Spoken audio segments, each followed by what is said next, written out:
বছর পড়ার পরে ও দই ঠই নাই। আবার মাঝে মধ্যে প্যান্টের ভিতর পরে বাজারে যায়, এখন জানিয়া তো প্যান্টের ভিতর পড়তে হয়, তারপরে ফুল প্যান্ট পরে। এখন ও ভাবে জানিয়া পড়লাম 26 টাকা দিয়ে কিনলাম, কেউ তো দেখলো না।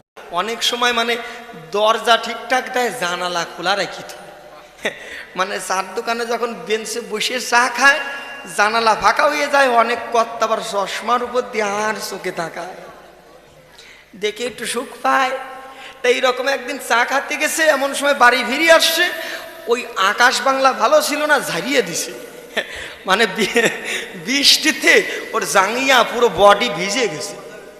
এখন 4.5 বছর যদি আদুয়া জাঙ্গিয়া যদি বৃষ্টির জল পায়, তাহলে পরে কেরম গন্ধ হয়। মানে ছাতু গুলাইয়ে ঢাকা দিয়ে থবেন বর্ষাকালে, ওই কিছুদিন আটকাইয়ে থুয়ে ঢাকনা খুলবেন, দেখবেন যেরকম চামটা চামটা গন্ধ বেরোয়, ওইরকম গন্ধ বেরোচ্ছে। এবার শুকায় টুকায় পরের দিন ভর্তি গেছে, আর বা সাইডে ফ্যার ফ্যার করে ছিঁড়িয়ে গেছে। এখন ছেঁড়ার পরে ভাবতেছে, সব 26 টাকা দিয়ে ঝাঙিয়া কিনলাম, কোনোদিন বেশি দিন ভর্তি পারলাম না, ছিঁড়িয়ে গেল। মানে দুঃখে কাঁদতিছে। কান্নার পরে ওর বউ শুনতিছে স্বামী কান্দে কেন, ডাক দিয়ে যায়, বলতিছে স্বামীর দ্বারে, কান্দো কেন? কয় কি শোন রে মালতী, 26 টাকা দিয়ে জাঙ্গিয়া কিনলাম, মোটে 4.5 বছর পড়লাম, পড়তে পারলাম না, দেখ এক পাশে ফ্যার ফ্যার ওই ছিঁড়ে গেছে। এখন মালতী করছে, আমি না তোমার ঘরের সতী, মনে আমার আছে বাবু, তোমার ওই জাঙ্গিয়াটা আমি কাজে লাগাবো। কয় কিভাবে? কয় শোনো, বাড়িতে আমরা এতগুলো লোক, আমার কথার প্রতি রাখো ঝোঁক, তা এদের ভাত রান্না করে খাওয়াতে গেলে পরে আমাদের তো আর গ্যাস নাই, মাইক্রোওভেন নাই, আমাদের ওই গোবর লাঠি আর বাঁশ পাতা জ্বালাতে হয়। তা গোবর লাঠি আর বাঁশ পালা জ্বালাইয়ে ভাত রান্তি হয়। ওই ধোয়াতে গাড়ির বগল ঠগল, গলা ঠলা, পেট মেট কালা কালা হয়ে যায়। তাই মনে আমার আছে ভাবো, তোমার ওই সেরা জাঙ্গিয়া দিয়ে আমি ভাতের হাড়ি মশার নেতা বানাবো। এখন ওর বউ ভাতের হাড়ি মশার নেতা বানাইছে, বেশি দিন আর মোছে নাই, মোটে 2.5 বছর মুছিছে। মানে ওইদিক 4.5 বছর আর এদিক 2.5 বছর, তাহলে কয় বছর হয়? 7 বছর হয়। মোছার পরে এবার এমন ভাবে গেছে ছিঁড়িয়ে, মানে একবারে বাসন মাজা কস ব্রাইটের মতো হইছে, আর মোছার জায়গা নাই। বউ ভাবতেছে স্বামীর দেওয়া অমূল্য ধন আমি যত্ন করতে পারলাম না, স্বামীর দেওয়া অমূল্য ধন আমি যত্ন করতে পারলাম না।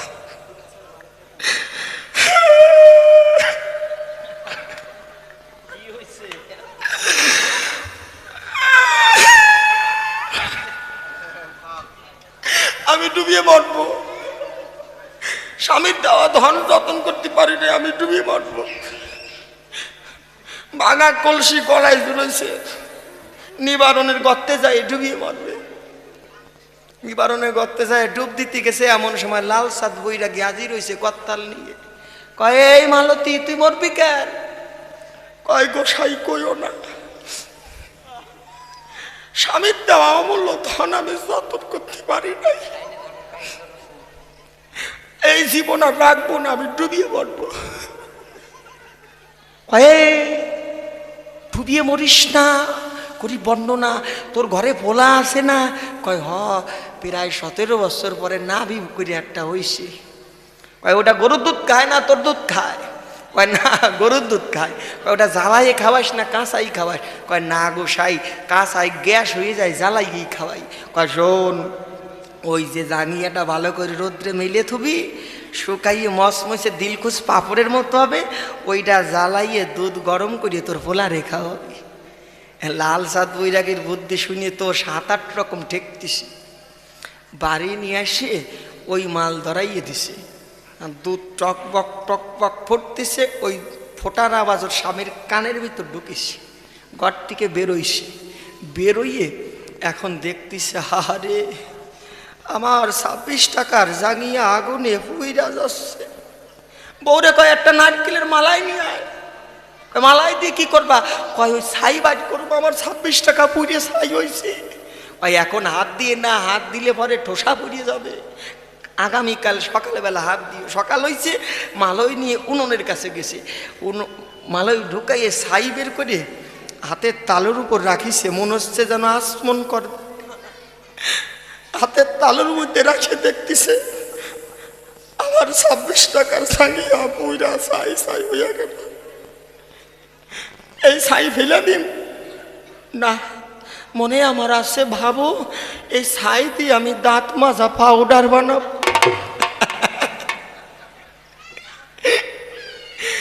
এখন ওই ছাই দিয়ে দাঁত মাজা পাউডার বানাইছে,